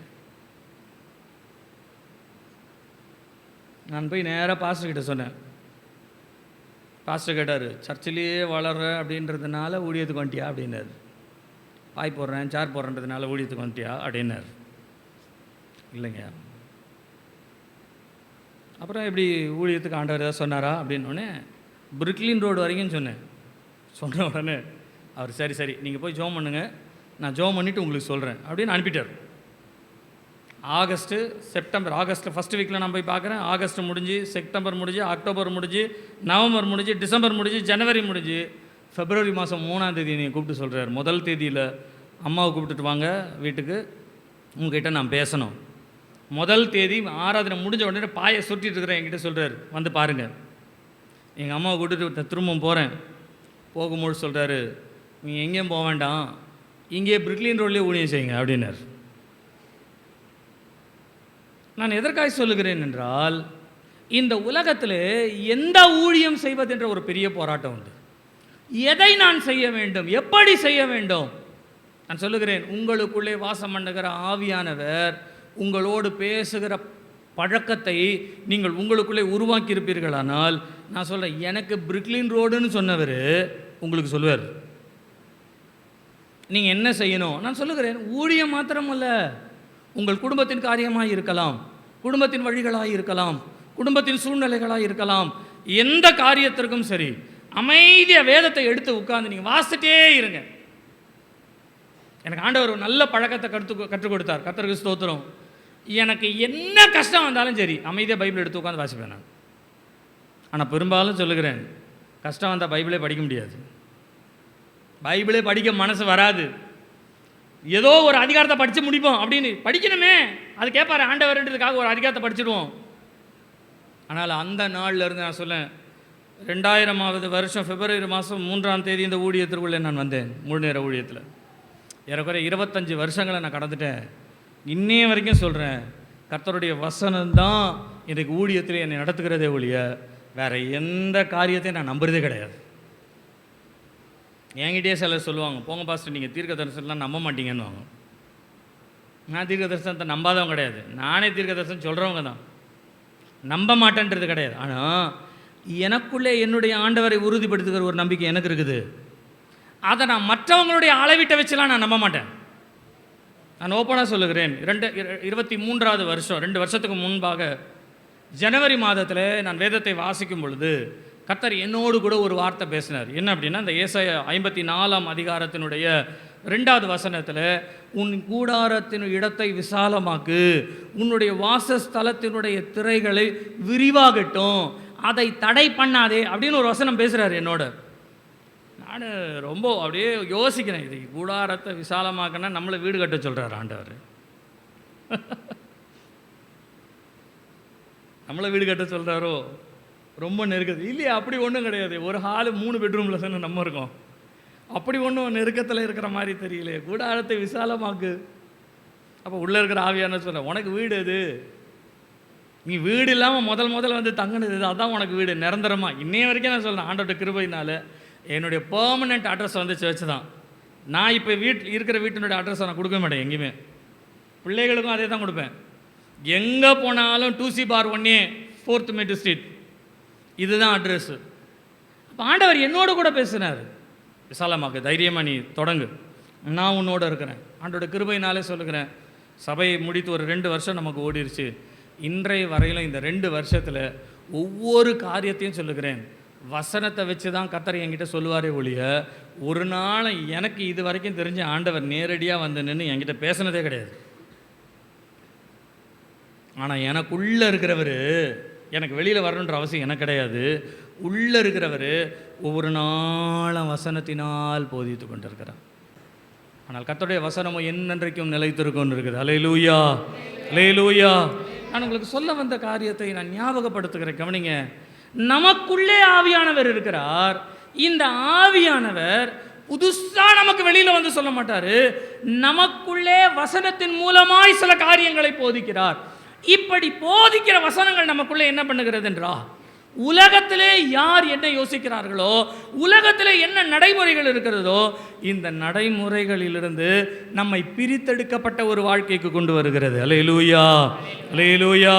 நல்லா கவனிங்க, வசனத்தினால் போதிக்கப்பட்டு நீங்கள் பிரித்தெடுக்கப்பட்ட வாழ்க்கையிலே நீங்கள் வாழுகிறீர்கள் என்று சொன்னால், நிச்சயமாய் உங்களுக்குள்ளே ஒரு ஜெயம் உருவாகி கொண்டிருக்கிறதுன்னு அர்த்தம்.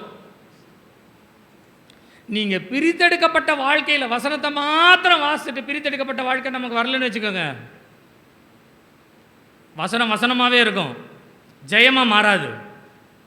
அந்த வசனம் நமக்குள்ளே நம்மை பிரித்தெடுக்கும். ஊழியமாக இருந்தாலும், குடும்பமாக இருந்தாலும், வேலைகளாக இருந்தாலும், சுபாவமாக இருந்தாலும், செயல்பாடுகளாக இருந்தாலும், எந்த கிரியையிலும் அது நம்மை பிரித்தெடுக்கிற அந்த பிரித்தெடுத்தலை நாம் உணர்ந்து கொள்வோம் என்று சொன்னால், நான் சொல்லுகிறேன், உங்களை உணர்த்துவிக்கிற வசனம் ஒரு நாளில் உங்களை ஜெயமாய் மாற்றும். அல்லேலூயா, அல்லேலூயா. கர்த்தருடைய நாமம் மகிமைப்படுவதாக. நான் இந்த பிரித்தெடுக்கப்பட்ட வாழ்க்கையை பற்றினதான ஒரு சம்பவத்தை இயேசு கிறிஸ்து வாழ்க்கையிலிருந்தே ஒரு 3 இடங்களில் மாத்திரம் உங்களுக்கு அடையாளப்படுத்தி நான் இன்றைக்கு இந்த செய்தியை நான் முடிக்கிறேன். கர்த்தருடைய நாமம் மகிமைப்படுவதாக. நீங்கள் லூக்கா எழுதின சுவிசேஷம் 2ஆம் அதிகாரம் 49வது வசனத்தை நீங்கள் வாசிப்பீர்களானால், லூக்கா எழுதின சுவிசேஷம் 2ஆம் அதிகாரம் 49வது வசனம். அதற்கு அவர், நீங்கள் ஏன் என்னை தேடினீர்கள்? நீங்கள் ஏன் என்னை தேடினீர்கள்? என் பிதாவுக்கு அடுத்தவைகளில் நான் இருக்க வேண்டியதென்று அறியீர்களா? கவனிங்க, இந்த பிரித்தெடுக்கப்படுதல் அப்படின்ற ஒரு காரியத்திற்குள்ளே நம்ம போவோமே. தேவ வசனம் நமக்குள்ளே தங்கி தாபரிக்கும் என்று சொன்னால், நம்மை ஜெயமாய் மாற்றுவதற்கு, ஜெயத்தை பெற்றுக்கொள்வதற்கு நம்மை பிரித்தெடுக்கிற ஒரு வேலையை செய்கிறது. அதை இயேசு கிறிஸ்துவின் வாழ்க்கையிலிருந்து நாம் பார்க்கிறோம். அவர் பண்டிகை நாளிலே எருசலேமுக்கு போன பின்பு எருசலேமிலே இருந்து விட்டாராம். அவருடைய பெற்றோர் தேடி வராங்க, வந்து கேட்குறாங்க, நானும் உன் தகப்பனும் உன்னை தேடினோமே, நீ ஏன் எங்களை சங்கடப்படுத்திக்கிட்டாய் அப்படின்னு கேட்கும் பொழுது இயேசு சொல்கிறாரு, நீங்கள் ஏன் என்னை தேடுகிறீர்கள்? என் பிதாவுக்கு அடுத்தவைகளில் நான் இருக்க வேண்டியதென்று அறியீர்களா? நல்லா கவனிங்க, யார் வசனத்தினால் பிறந்தார்களோ அவருடைய வாழ்க்கையில் ஒரு பிரித்தெடுப்போம். என்ன அப்படின்னு சொன்னால், நான் எதுக்கு பிறந்தேன்னா அவருடைய சித்தத்தை நிறைவேற்ற. குடும்பத்தினுடைய தேவைகளை சந்திப்பது என்பது ஒரு வாழ்க்கை தான். பிள்ளைகள், மனைவி, புருஷன் என்கின்ற ஒரு குடும்ப உறவுகள், நம்முடைய உறவினர்கள் என்று இவைகள் எல்லாவற்றையும் கர்த்தர் நமக்கு கொடுத்திருக்கிறார். சந்தோஷம்தான். இவைகள் எல்லாவற்றிலும் நாம் செய்ய வேண்டிய கடமையை நிச்சயமாய் செய்ய வேண்டும். ஆனால் நீங்களும் நானும் இந்த உலகத்திற்கு வந்ததனுடைய ஒரு நோக்கம் இருக்கிறது. இந்த வசனத்தை தேவன் நமக்கு கற்றுக் கொடுத்ததுக்கு ஒரு நோக்கம் இருக்கிறது. இந்த வசனத்தை படிக்கும் பொழுது இந்த வசனம் நமக்குள்ளே ஏதோ ஒன்றை பேச வருகிறது என்கின்ற பேச வருகிறதை குறித்து நமக்குள்ளே உணர்த்துவிக்கிற ஒரு உணர்த்துவித்தல் இருக்கிறது. இந்த உணர்த்துவித்தல் எதற்கு என்று சொன்னால், நாம் பெற வேண்டிய ஜெயத்திற்கு நாம் பிரித்தெடுத்து வாழ வேண்டும். அந்த பிரித்தெடுத்தல் இயேசு கிறிஸ்துடைய வாழ்க்கையில் சொல்கிறாரு, நான் எதை செய்ய வேண்டுமோ அதை செய்ய வேண்டுமே, பிதாவிற்கு அடுத்த காரியங்களை நான் செய்ய வேண்டுமே. நான் அதை வாசிக்கும் பொழுது என்னுடைய மனதிலே தோன்றினது என்ன அப்படின்னு சொன்னார், Jesus Christ no his position. அவருடைய எந்த காரியத்தில் எந்த நிலையிலே அவர் இருக்க வேண்டும் என்பதை அவர் அறிந்து செயல்படுகிறவராக இருக்கிறார். நான் உங்களுக்கு ஒரு உதாரணத்திற்கு சொல்லுகிறேனே, கவனிங்க. ஒரு நாள் ஞாயிற்றுக்கிழமை ஆராதனை, நீங்கள் எல்லாரும் ஆராதனை பண்ணி கொண்டு இருந்தீர்கள். அப்போது நம்ம இந்த சுவர்லாம் கட்டலை, இந்த முன்னால் மாத்திரம் இந்த இடம் மாத்திரம் இந்த பக்கம் ஃபுல்லாக திரைகள் போட்டு திரைகள் எல்லாம் வந்து இருக்கிற இதில் நம்ம எல்லாரும் ஒரு திறந்த வெளியில் அப்போ ஆராதனை பண்ணிகிட்டு இருந்தோம். அப்போ ஆராதனை பண்ணுகிற ஒரு வாரத்தில் இந்த ஸ்டெஃபான் ஆராதனை நடத்திக்கிட்டே இருக்கிறான், பாட்டு பாடிக்கிட்டே இருக்கிறான். அப்படியே மனசுக்குள்ளே, என்ன பாஸ்டர் இன்னும் வரல, ஆராதனைக்கு முன்னாலெல்லாம் வந்துடுவார், ஆளையே காணுமே, என்னாச்சுன்னு தெரியலையே அப்படின்னு அப்படியே மனசுக்குள்ளே ஒரு பக்கம் ஆராதனை போகுது, இன்னொரு பக்கம் அப்படியே சங்கடமாக போயிட்டே இருக்குது. என்னுடைய சகோதரியினுடைய கணவர், என்னுடைய அத்தான் ஒருவர் இறந்து போனார் அப்படின்றதுக்காக போனவங்க அங்கேயே சிக்கிக்கிட்டோம். சனிக்கிழமைலாம் எல்லாத்தையும் முடிச்சுட்டு சனிக்கிழமை நைட்டு கிளம்பி வரோம். வர வழியில் பஸ்ஸு லேட் ஆயிடுச்சு, அதனால் வர்றதுக்கு லேட் ஆயிடுச்சு. இப்போ லேட்டான உடனே விசுவாசிகளாகிய நீங்கள் யோசித்து பாருங்கள், ஆராதனைக்கு வந்துட்டீங்க, ஆராதனை பாஸ்டர் நடத்துவார்னு தெரியும், ஆனால் ஆராதனை பாஸ்டர் இல்லைன்றதுனால ஒருத்தர் வந்து என்னாச்சுன்னு தெரியல பாஸ்டர், இன்னும் ஆளை காணுமே, இன்னும் ஆளை காணுமே, என்ன ஆளை காணும் அப்படின்னு ஒருத்தரும் பண்ணலை. ஏன் அப்படின்னா வழக்கமாக இருக்கிற ஜெபம் ஆரம்பிச்சது, வழக்கரமாக இருக்கிற ஆராதனை மாதிரியே ஆராதனை போகுது, வழக்கமாக இருக்கிற பாடல்களை பாடிட்டே இருக்கிறோம், ஸ்டெஃபான் பாட்டு நடத்திட்டே இருக்கிறான், ஆராதனை போயிட்டே இருக்கிற, ஆராதனை நடந்துகிட்டே இருக்குது. ஆனாலும் மனசுக்குள்ள ஒரு பாஸ்டர் வரல, பாஸ்டர் வரல, பாஸ்டர் வரல, பாஸ்டர் வரல, பாஸ்டர் வரல. நீங்கள் நல்லா யோசிச்சு பாருங்க. இப்போ நான் இல்லை, ஆட்டோமேட்டிக்காக என் பிள்ளை நடத்த ஆரம்பிக்கிறானா அப்படின்னா அது அவன் செய்ய வேண்டிய ஒரு பொறுப்பு, கடமை. அப்பா இல்லாத இடத்துல அந்த இடத்த நம்ம எப்படி ஃபில் பண்ணணுன்றதுக்காக ஃபில் பண்ணணுன்ற ஒரு மனதில் பொறுப்புள்ள ஒரு ஜீவியம் இருக்குது பாருங்க. அதை தான் நீங்கள் இயேசு சொல்கிறாரு, என் பிதா செய்ய வேண்டிய காரியங்களை, அவருக்குரிய காரியங்களை நான் இந்த உலகத்தில் நிறைவேற்ற வேண்டுமே, செய்யணுமே. நீங்கள் ஏன் என்னை தேடுறீங்க? உலகத்துக்காகவா நான் வந்தேன்? பிதாவினுடைய சித்தத்தை தானே செய்ய வந்தேன் என்பதை இயேசு சொல்லுகிறார். இந்த காலை நேரத்தில் கர்த்தர் நம்மோடு கூட பேசுவாராக. நீங்கள் எல்லாரும் தேவனுடைய வசனத்தை வாசிக்கிறீர்கள். அந்த வசனத்திலிருந்து ஆண்டவர் நீங்கள் குறிப்பிட்ட உங்களுடைய வாழ்க்கையை நீங்கள் இப்படி தான் நடத்த வேண்டும், உங்களுடைய வாழ்க்கையிலே இந்த ஒழுங்கிலே தான் நீங்கள் வாழ வேண்டும் என்று ஆண்டவர் உங்களோடு பேசுகிறார் என்று சொன்னால் நீங்கள் சரியான பாதையிலே போகிறீர்கள். ஒருவேளை எதையுமே ஆண்டவர் பேசல, கண் போன போக்குக்கு போகிறோம், கால் போன போக்குக்கு போகிறோம், யார் யாரெல்லாம் எங்கெங்கெல்லாம் போகிறாங்களோ அங்கங்கெல்லாம் போகிறோம், யார் யார் என்னென்னலாம் பண்ணுறாங்களோ எல்லாத்தையும் பண்ணுறோம் அப்படின்னு சொன்னால் நான் சொல்கிறேன், நீங்கள் உலகத்துக்கு பின்னால் போகிறீங்க, கிறிஸ்துவுக்கு பின்னால் போகலன்னு அர்த்தம். கிறிஸ்துவுக்கு பின்னால் நான் எல்லா தாழ்மையோடு சொல்லுகிறேன், கர்த்தருக்கு முன்பாக என்னை தாழ்த்தி சொல்லுகிறேன். இன்றைக்கு இந்த சபையில் நீங்கள் வந்து உட்கார்ந்துருக்கிறீங்கன்னு சொன்னால் தேவன் மாத்திரம்தான் உங்களை இங்கே கொண்டு வந்தாரே ஒழிய, you are not here in an accidental வே.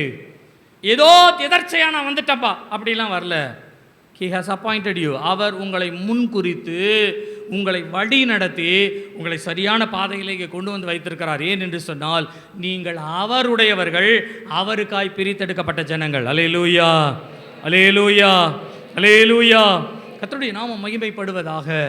நான் பிதாவிற்குரிய காரியங்களை செய்ய வேண்டும். ஒரு தகப்பனுக்கு 2 குமாரர்கள் இருந்தார்களாம். இந்த 2 குமாரர்களில் மூத்த குமாரனிடத்திலே தகப்பன் சொன்னாராம், மகனே நீ போ என்னுடைய வயல்வெளியிலே இன்றைக்கு திராட்சை தோட்டத்திலே வேலை செய் என்று சொல்லும் பொழுது அவன் இல்லப்பா எனக்கு வேற ஒரு வேலை இருக்கு, ஆகையினாலே நான் போகவில்லை என்று சொல்லி போய்விட்டானாம். இளையவனை அழைத்து சொன்னாராம், அன்னையிடத்தில் சொன்னேன், அவன் போகவில்லை என்று சொன்னான், நீ ஆகிலும் திராட்சை தோட்டத்தில் போய் வேலை செய் என்று சொல்லும் பொழுது அவன் போகிறேன் என்று சொல்லி போனவன் போகிற வழியிலே தகப்பன் சொன்னதை மறந்துவிட்டு தன்னுடைய சொந்த வேலையை பார்க்க போய்விட்டான். ஆனால் தகப்பனிடத்தில் போக மாட்டேன் என்று சொன்னவன் போகிற வழியிலே அவனுக்குள்ளே ஒரு உணர்வு வந்ததாம். என்னவென்றால், அப்பா நம்மக்கிட்ட சொன்னார், எந்த நோக்கத்தோடு சொன்னார்னு தெரியல, ஏதோ ஒரு வேலை, அந்த வேலையை செய்ய சொன்னார், சரி நம்ம அதை செய்துருவோமே, செய்துட்டு நம்ம வேலையை பார்ப்போமே என்று சொல்லி, யார் போக மாட்டேன் என்று சொன்னானோ அவன் போய் தகப்பனுடைய வேலையை பொறுப்பாய் செய்து விட்டு வந்தானா. நீ யோசித்து கொள்ளுங்க. இன்னைக்கு ஆண்டவர் சமூகத்தில் உட்காந்து தலையை ஆட்டி ஆட்டி எல்லா வசனத்தையும் நம்ம கேட்குறோம். ஆனால் வசனம் என்ன சொல்லி தெரியுங்களா? உங்களுக்கு முன்பாக பரலோக ராஜ்யத்திலே பாவிகளும் வேசிகளும் போய் சேருவாங்கன்னு இருக்கு. அப்படின்னா இந்த உலகத்தில் சில இடத்துல ஆண்டவருக்கு மண்டை ஆட்டாதவங்க அப்படின்ற மாதிரி தெரியும்.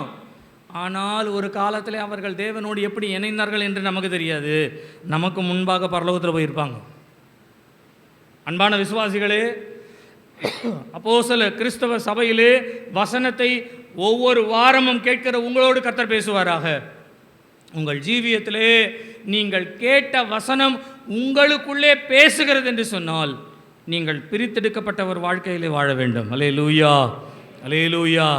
நீங்கள் உலகத்திற்கு ஒத்த வேஷம் தெரியாமல் தேவனுக்கு சித்தமானது பிரியமானது இன்னதென்று அறிந்து அப்படின்ட்டு இருக்கு. அப்படின்னா நீங்கள் உலக மாதிரி வாழணும்னு ஆண்டவர் அழைக்கல, ஆண்டவரை மாதிரி வாழணும்னு அவர் நம்மளை அழைச்சிருக்கார். ஒரு அல்லேலூயா சொல்லுங்க. அல்லேலூயா, அல்லேலூயா. ஆகையினாலே சொல்லுகிறேன், நீங்கள் பிதாவிற்கு அடுத்தவைகள் என்ன என்பதை உங்களுக்குள்ளே ஆராய்ந்து பார்ப்பதற்காகத்தான் ஆண்டவர் இந்த வேத புத்தகத்தை நம்ம கொடுத்துருக்கிறார். இந்த வேத வசனத்தில் ஆண்டவர் நம்மளை எப்படியெல்லாம் ஆசீர்வதிப்பார், அதை மாத்திரம் கோடு கிழிச்சு இது வரைக்கும் 10 பைபிள் படித்து 10 பைபிள் கோடு கிழிச்சாச்சு. ஆனால் கோடு கிழிச்சா ஒன்றுமே நிறைவேறலை இது வரைக்கும். ஏன் நிறைவேறலை அப்படின்னு சொன்னால், நீங்கள் அந்த ஆசீர்வாதத்தை பெற்றுக்கொள்ளணும்னா ஆண்டவருக்காக நீங்கள் பிரித்தெடுக்கப்பட்ட வாழ்க்கையில் வந்தால் தான் அது உங்களுக்கு தருவார். அந்த பங்கு உங்கள் கையில் கிடைக்கணும்னா தனியாக கூப்பிட்டு தான் கொடுப்பாரு, எல்லாருக்கும் முன்னாலெல்லாம் கொடுக்க மாட்டார். அப்போ அவருடைய மனதில் என்ன வைத்திருக்கிறாரோ அதை உங்களுக்கு கொடுக்க விரும்புகிறார். நம்மை பிரித்தெடுத்து, உலகத்திலிருந்து நம்மை பிரித்தெடுத்து நமக்கு கொடுக்கிறார். இரண்டாவதாக, நீங்கள் மத்தேயு எழுதின சுவிசேஷம் 4ஆம் அதிகாரம் 8-9 வசனங்களை வாசிப்பீர்களானால், அங்கே இயேசு கிறிஸ்து பிசாசினால் சோதிக்கப்படுகிற ஒரு சோதனை வருகிறது. உலகத்தினுடைய சகல ராஜ்யத்திலும் அவருடைய மகிமையையும் இயேசு கிறிஸ்துவுக்கு காண்பித்து பிசாசு சொல்ற, நீர் என்னை பணிந்து கொண்டால் இவைகள் எல்லாவற்றையும் நான் உமக்கு கொடுத்து விடுவேன். உலகத்தையே காமிச்சாச்சு.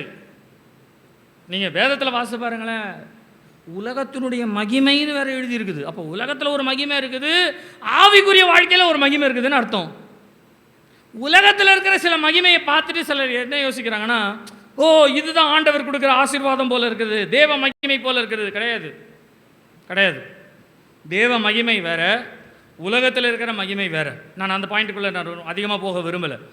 உலகத்தினுடைய மகிமை, உலகத்தினுடைய ஆசை, உலகத்தினுடைய விருப்பம், உலகத்தினுடைய ஒரு காரியம். ஆனால் இயேசு அவர்களுக்கு என்ன பதில், அந்த பிசாசுக்கு என்ன பதில் சொன்னார் தெரியுங்களா? அவர் சொன்ன பதில், தேவனாகிய கர்த்தரை பணிந்து கொண்டு அவர் ஒருவருக்கே ஆராதனை செய்வாயா. கவனிங்க. ஒரு பக்கம் மகிமை, இன்னொரு பக்கம் ஆராதனை.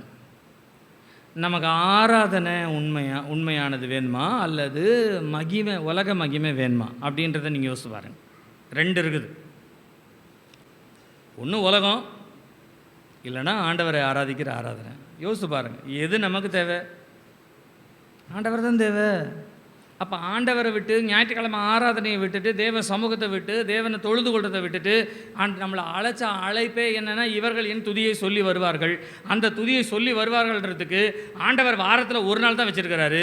அந்த ஒரு நாளில் கூட 24 மணி நேரமும் இங்கே இருக்க போகிறது கிடையாது, 3 மணி நேரம் தான் இருக்க போகிறோம். அந்த 3 மணி நேரத்தில் கூட நான் சொல்கிறேனே, 1 மணி நேரம் முடிஞ்சோடனே பைபிள் எல்லாம் எடுத்து மூட்டை கட்டிக்கிட்டு அப்படி போகும்போது எனக்கு எப்படி தெரியுங்களா தோணும்? நீங்கள் தப்பாக எடுத்துக்காதீங்க. ஏதோ ஒரு இடத்துல அடிக்கப்படுற ஆட்டுக்குட்டி போகிற மாதிரி போகுது அப்படின்னு நினச்சிக்குவேன் நான். எங்கேயோ போய் உதவாங்கிறதுக்காக ரொம்ப உண்மையாக போகிற மாதிரி இருக்குது. நான் கேட்குறேன், ஆண்டவரை காட்டிலும் ஒரு மேன்மை இந்த உலகத்தில் என்ன இருக்குது? இயேசு தனக்குள்ளே வைத்திருந்த ஒரு வார்த்தையினுடைய வைராக்கியம் பாருங்களேன். தேவனாகிய நீ என்ன கொடுக்கணும்னு எனக்கு நினைக்கிறியோ, எத்தனை மகிமை இந்த உலகத்தில் எனக்கு கிடைக்கிறதோ, எத்தனை மாட்சிமை இந்த உலகத்தில் இருக்கிறதோ, எதுவுமே வேண்டாம். நான் ஆண்டவர் பாதத்தில் போய் உட்காந்தா போதும். ஒரு அல்லேலூயா சொல்லுங்க, அல்லேலூயா சொல்லுங்க. நான் அடிக்கடியாக சொல்லுகிறேன், எதை வேணாலும் இந்த உலகத்தில் விட்டுருங்க, ஆனால் தேவ சமூகத்தை மாத்திரம் விட்டுறாதீங்க. எதை வேணுமானாலும் இந்த உலகத்தில் இழந்ததை நீங்கள் பெற்றுக்கொள்ள முடியும். ஆனால் ஒரு முறை தேவ சமூகத்தை இழந்துட்டீங்கன்னா, ஆண்டவர் உங்கள் மேல் ஒரு துக்கத்தை பார்த்து இனிமேல் நான் உன்னிடத்தில் வரமாட்டேன் என்று மனசாப்பட்டு போயிட்டார்னா, you never get it again. திரும்பவுமா நீங்கள் பெற்றுக்கொள்ளவே முடியாது. நீங்கள் பெற்றிருக்கிற இந்த அபிஷேகமும், உங்களுக்கு கொடுக்கப்பட்டிருக்கிற தேவ கிருபையும், உங்களுக்குள்ளே வைத்திருக்கிற பொக்கிஷமும், நான் சொல்ல உலகத்தில் யாருக்கிட்டேயும் இல்லை. இதை பற்றி அருமை தெரியாதவர்களுக்கு முன்பாக நீங்கள் பெரிய ஆளாக காண்பித்துக் கொள்கிற எந்த காரியத்திலும் சரி, உங்களுக்கு தான் அது நஷ்டமே ஒழிய அவர்களுக்கு கிடையாது.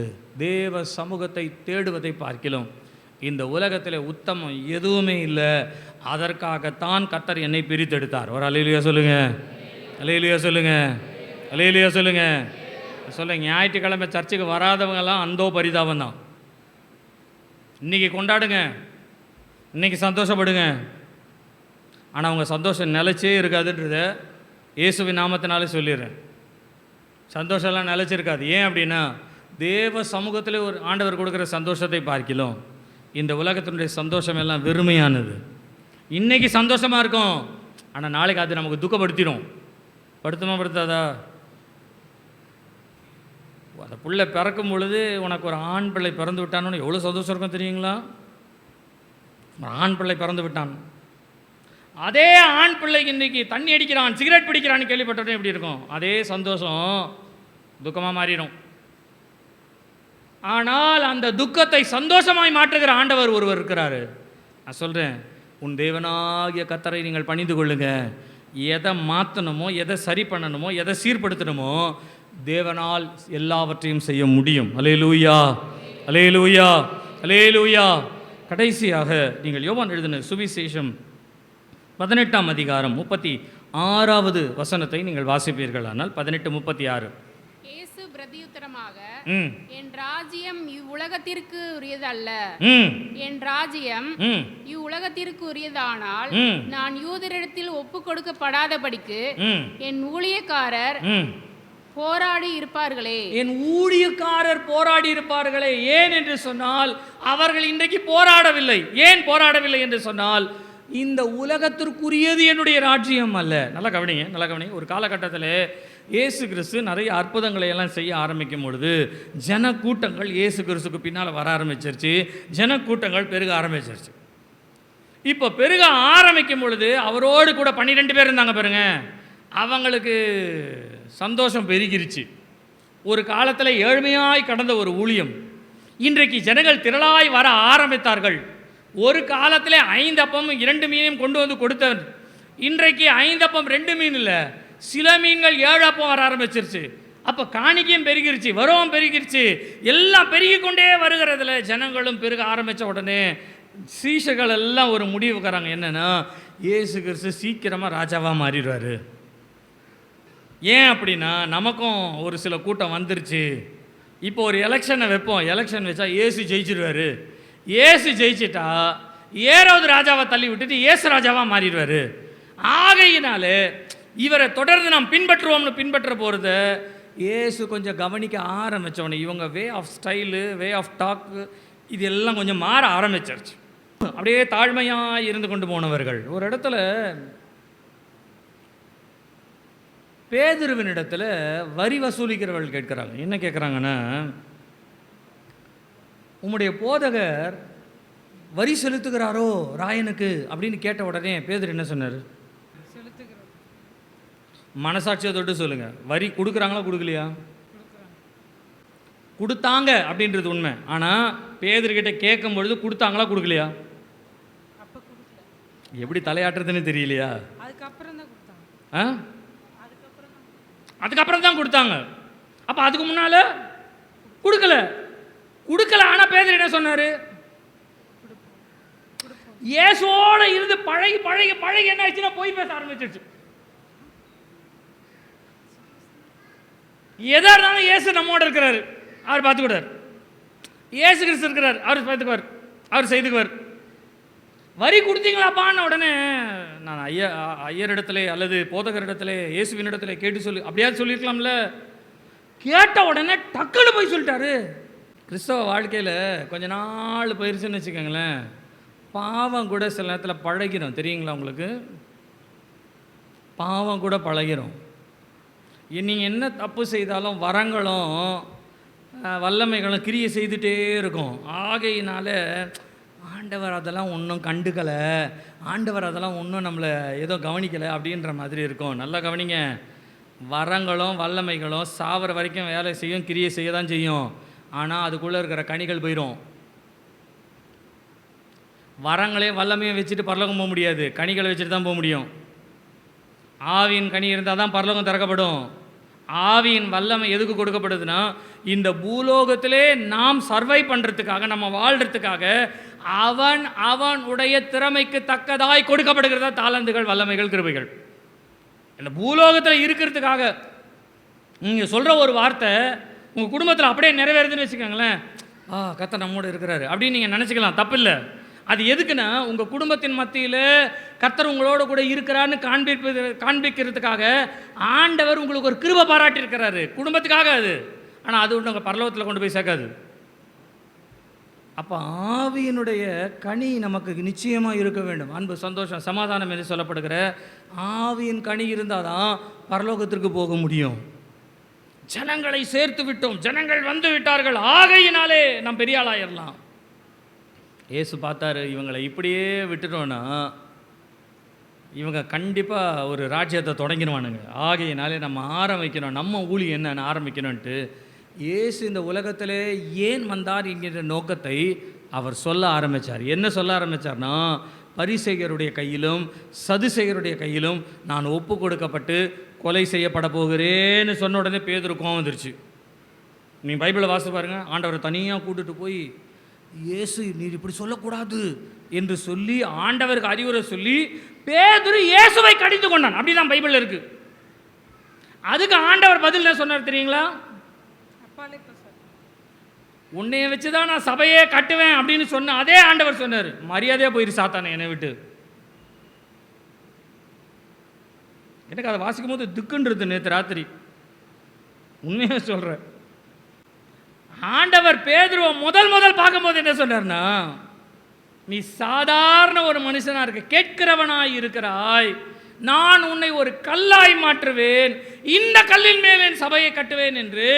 சபை கட்டப்படுகிற கல்லுக்கு உன்னை ஒரு நல்ல கல்லாய், முக்கியமான ஒரு தூணாய் மாற்றுவேன் என்று, உன்னை கொண்டு செய்வேன் என்று ஆண்டவர் பேதுருவின் மூலமாய் ஒரு பெரிய தரிசனத்தை சொல்றாரு.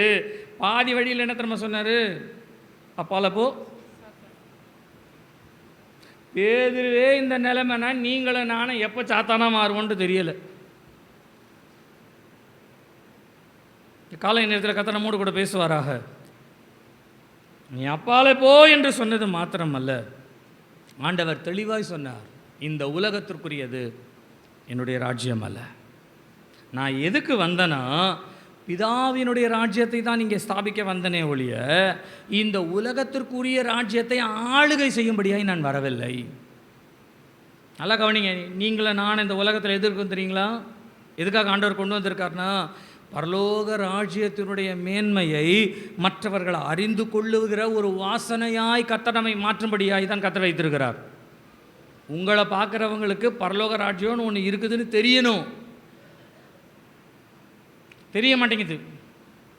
ஏன் தெரிய மாட்டேங்குதுன்னா, அந்த ஜெயத்திற்குரிய ஒரு வாழ்க்கை இன்றைக்கு நம்முடைய வாழ்க்கையில் செயல்படலை. ஏன் செயல்படலைன்னா, நாம் அதற்கேற்ற பிரித்தெடுக்கப்பட்ட வாழ்க்கையில் வாழலை. நான் சொல்லுகிறேன், ஆண்டவர் முதல் அழைக்கும் பொழுது, இந்த சவுலை அழைக்கும் பொழுது, சவுலு நான் ரொம்ப சின்ன கோத்திரம், ரொம்ப சிறியவன், எனக்கு பயமாக இருக்குது, என்னாலெல்லாம் ஆளுகை செய்ய முடியாது, என்னாலெல்லாம் ஆளுகை பண்ண முடியாதுன்னு சொன்ன உடனே ஒரு நாள் ஆண்டவர் சொன்னார், சரிப்பா நீ வேணாம், உன்னையை காட்டியில் இன்னொருத்தரை நான் தெரிந்து கொண்டேன் அப்படின்னு சொன்ன உடனே, அப்போது உடனே சவுல் என்ன சொல்லியிருக்கேன்னா, ஆண்டவரே நல்ல வேளை நீங்கள் என்னை காப்பாற்றுறீங்க, நான் பாட்டுட்டு என் குடும்பத்தோடு சந்தோஷமாக இருக்கேன், இந்த ராஜ்யத்தை அவங்ககிட்ட கொடுத்துருங்க அப்படின்னு சொல்லி போயிருந்தா கதையே மாறி இருக்கும். நான் சின்னவன் சிறியவன் அப்படின்னு சொன்ன அதே சவுலு தாவீதை கொலை செய்யும்படியாக அவனை பின்தொடர்ந்து போனான். ஏன் அப்படின்னா இந்த ராஜ்யம் அவன் கையில் போயிடக்கூடாதுன்றதுக்காக. நீங்கள் யோசிச்சு பாருங்க, இன்றைக்கி உலகத்தில் இருக்கிற உலக வாழ்க்கை நம்மளை விட்டு போயிடக்கூடாதுன்றதுக்காக பேசாத பொய்யை பேசுகிறோம், நடக்காத வழியில் நடக்கிறோம், தேவையில்லாத காரியங்களை செய்கிறோம். எந்த காரியம் நமக்கு தேவையற்றதாக இருக்கிறதோ அதற்கு முக்கியத்துவம் கொடுக்குறவர்களாக ஓடுகிறோம். காரணம் என்ன? உலகத்தை ஆதாயப்படுத்துவதற்கு. ஆனால் நீங்களும் நானும் அழைக்கப்பட்ட அழைப்பு என்னவென்று சொன்னால் பரலோக ராஜ்யத்தை ஆதாயப்படுத்துவதற்கு. அல்லேலூயா, அல்லேலூயா, அல்லேலூயா. கர்த்தர் நம்மை பிரித்தெடுக்கிற ஒரு வாழ்க்கைக்கு வரணுங்க. வசனம் நம்மளை பிரித்து எடுக்கணும். உலகத்தில் அப்படி தான் இருப்பாங்க, நம்ம அப்படி இருக்கக்கூடாது. உலகத்தில் அப்படி தான் போவாங்க, நம்ம அப்படி போகக்கூடாது. ஒரு முறை நம்முடைய அப்போஸ்தலர் கிறிஸ்தவ சபையினுடைய ஸ்தாபகராக இருந்த பாஸ்டர் ஜி சுந்தரையானுடைய காலங்களிலே அவர் ஒரு தேவ மனுஷனை, வெளிநாட்டிலிருந்து வந்த ஒரு தேவ மனுஷனை சபையிலே அவர் மெசேஜ் கொடுக்கறதுக்காக அனுமதி கொடுத்துருந்தார். அப்போ வெளிநாட்டிலேருந்து வந்த அந்த போதகர் அவர் என்ன பேசினார் அப்படின்னு சொன்னால், இப்போ நம்ம போட்டிருக்க பாருங்க, இந்த மாதிரி வேஷ்டி ஜிப்பா வெள்ளை இதெல்லாம் போட்டால் தான் ஆண்டவர் இருப்பாரா? இதெல்லாம் போட்டு தான் ஆண்டவரை நம்ம வசப்படுத்தணுமா? இப்படி தான் நம்ம வாழ்க்கை வாழணுமா? அப்படின்ற மாதிரி பேச்சு டைவர்ட் ஆயிடுச்சு அவருக்கு. நீங்கள் எப்படி இருந்தாலும் ஆண்டவர் எங்கே நின்று கூப்பிட்டாலும் ஆண்டவர் செவி கொடுப்பார். நீங்கள் இப்படி தான் ஆண்டவரை தொழுது கொள்ளணும், எப்படி வேணாலும் ஆண்டவரை எங்கே இருந்தாலும் அவர் எங்கும் வியாபித்து இருக்கிறவர். அப்படிலாம் பிரசங்கம் ஒரு மாதிரியாக போயிடுச்சு. அதில் முக்கியமாக என்ன பண்ணிட்டார்னா, வெண்வஸ்திரம் தரித்து இருக்கிற காரியங்களை குறித்து ரொம்ப அதிகமாக அவர் பேசிட்டாராம். அப்போது பாஸ்டருக்கு அதில் ரொம்ப வருத்தமாக போயிடுச்சு. என்னடா இது இப்படி இவர் பேசிட்டாருன்னு சொல்லிட்டு பாஸ்டர் என்ன பண்ணாராம், திங்கக்கிழமை உட்காந்து ஜெபம் பண்ணிவிட்டு அந்த வாரம் முழுசும் வெண்வஸ்திரத்தை பற்றி வேதத்தில் என்ன சொல்லியிருக்குது, வெண்வஸ்திரத்தை பற்றி நம்ம வேதத்தில் என்னென்ன காரியங்கள் இருக்குது, விசுவாசிகளுக்கு புரிகிற மாதிரி அதை சொல்லுவோன்னு சொல்லி அந்த செய்தியை அவர் எல்லாவற்றையும் எடுத்து சனிக்கிழமை அந்த செய்தியை முடித்து அதை அப்படியே ஜெபத்தில் வச்சு அவர் ஜெபம் பண்ணிகிட்டே இருக்கிறார். ஞாயிற்றுக்கிழமை காலையில் எழுந்து அவர் வேதத்தை எடுத்து வாசிட்டு அந்த செய்தியை ஒரு முறை பார்க்கணுன்னு பார்த்து அந்த செய்தியை அவர் வாசிக்கும் பொழுது ஆண்டவர் சொன்னார், ஆவியானவர் இன்றைக்கி நீ இந்த செய்தி கொடுக்க வேண்டாம், நான் உனக்கு சொல்கிற அந்த செய்தியை கொடு அப்படின்னாராம். இவருக்கு என்ன சொல்கிறதுன்னே தெரியலை. அது சொன்னார், ஆண்டவர் அவர் போன வாரம் நிறைய காரியங்களை பேசிட்டு போயிட்டார், ஜனங்க கொஞ்சம் குழப்பமாயிருவாங்க இல்லைங்களா, அந்த குழப்பத்தை நான் கொஞ்சம் தீர்த்துடுறேன், சரி பண்ணிடணும். வேதத்தில் இதை பற்றி என்ன சொல்லியிருக்குதுன்றதை நான் சொல்ல போகிறேன், மற்றபடி ஏன் காரியத்தை சொல்ல போகிறது இல்லையே, இந்த காரியத்தை இந்த வாரம் சொல்லிவிட்டு அடுத்த வாரம் நான் இதை பேசுகிறேனே அப்படின்னாராம். அப்போ ஆண்டவர் சொன்னாரா, நோ, நீ இதை தான் பேசணும், நீ எடுத்ததை பேசக்கூடாது. அப்போ சுந்தரையா கேட்டாராம், அப்போ அவர் பேசினார், அவர்கிட்ட ஏன் பேச வேணாம் நீங்கள் சொல்லலை அப்படின்னாராம். அப்போ ஆண்டவர் சொன்னாராம் அவரிடத்துல, others May but you cannot. மற்றவன் பேசலாம், மற்றவன் செய்யலாம், மற்றவன் இருக்கலாம், ஆனால் நீ செய்யக்கூடாது. மற்றவன் அவன் இஷ்டத்துக்கு பேசலாம், ஆனால் நீ உன் இஷ்டத்துக்கு பேசக்கூடாது. நான் உனக்கு என்ன சொல்லுகிறேனோ அதை தான் பேச வேண்டும் என்று சொன்னாராம். அதை அவருடைய புத்தகத்தில் அழகாக எழுதியிருக்கார், others May but you cannot. கிறிஸ்தவ ஜீவியத்தில் சொல்கிறேன், அப்போஸ்தலர் கிறிஸ்தவ சபையினுடைய அஸ்திபாரத்திலிருந்து அஸ்திபாரத்தின் மேல் கட்டடமாக இருக்கிற உங்களுக்கும் எனக்கும் வைக்கப்பட்ட ஒரு முன்மாதிரி என்ன தெரியுங்களா, மற்றவர்கள் எப்படி வேண்டுமானாலும் இருக்கலாம், நாம் அப்படி இருக்கக்கூடாது. மற்றவர்கள் எதை வேண்டுமானாலும் செய்யலாம், நாம் அப்படி செய்யக்கூடாது. மற்றவர்கள் எப்படி வேண்டுமானாலும் வாழலாம், நாம் அப்படி வாழக்கூடாது. ஏனென்றால் மற்றவர்கள் எதை செய்து எப்படி வேண்டாலும் வாழுகிற வாழ்க்கை அவர்களுக்கு உண்டு. ஆனால் நமக்கோ தேவன் ஒரு பிரித்தெடுக்கப்பட்ட ஒரு வாழ்க்கையை கொடுத்திருக்கிறார். கரங்களை உயர்த்தி ஒரு அல்லேலூயா சொல்லுங்க, அல்லேலூயா, அல்லேலூயா. அந்த பிரித்தெடுக்கப்பட்ட வாழ்க்கைக்கு அழைக்கப்பட்ட அப்போஸ்தலர் கிறிஸ்தவ சபையே, இந்த நாளிலே யோசித்துக் கொள்ளுங்கள், நான் பிதாவினுடைய அடுத்தவைகளை செய்யும்படியாய் வந்திருக்கிறேன், நான் பிதாவை ஆராதிக்கும்படியாய் அழைக்கப்பட்டிருக்கிறேன். நான் உலகத்தினுடைய ராஜ்யத்தை கட்டுவதற்காக அல்ல, என் பிதாவினுடைய ராஜ்யத்தை கட்டுவதற்காக நான் வந்திருக்கிறேன். இந்த சிந்தை உலகத்தில் உள்ளவர்களுக்கோ சாதாரண விசுவாசிகளுக்கோ வராது. தேவனுடைய வசனத்தினால் ஜெயத்திற்கென்று நியமிக்கப்பட்டவர்களுக்கு மாத்திரம் இந்த வசனத்தை கர்த்தர் வைத்திருக்கிறார். அதை தான் இன்றைக்கு கர்த்தர் உங்களுக்கு கொடுத்திருக்கிறார். அந்த வசனத்தின் ஜெயத்தை இன்றைக்கு நீங்கள் கேட்கிற ஜெயத்தை அனுபவிக்க வேண்டும் என்று சொன்னால், இன்றைக்கு வேதம் சொல்லுகிறது, நீங்கள் வசனத்தினால் பிரித்தெடுக்கப்பட்ட ஒரு வாழ்க்கையை வாழுகிறவர்களாய் ஒப்பு கொடுக்க வேண்டும். நம்ம எல்லாரும் எழும்பி நின்று நாம் ஜெபிப்போமா? எல்லாரும் எழும்பி நின்று என்னை பின்பற்றி வா. You follow me. என்னை பின்பற்றி You follow me. ஜெபத்தை கேட்கும் எங்கள் தேவா